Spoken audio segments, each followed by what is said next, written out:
এক লোকের গুনাহ, আমল নামার ৯৯টা খাতা শুধু গুনাহ গুনাহ গুনাহ গুনাহ গুনাহ, কিচ্ছু নাই, আর একটা নেকি নাই, তার একটা নেকি নাই।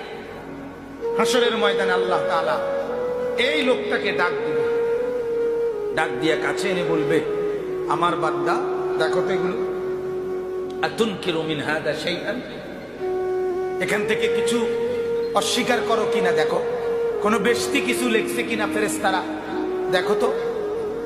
ওই লোক বলবে রব্বুল আলামিন সব আমার, এগুলো সব আমার গুনাহ, অস্বীকার করার কিছু নাই, আমি কিছুই অস্বীকার করছি না মাওলা, ফেরেশতা বেশতি লেখে নাই।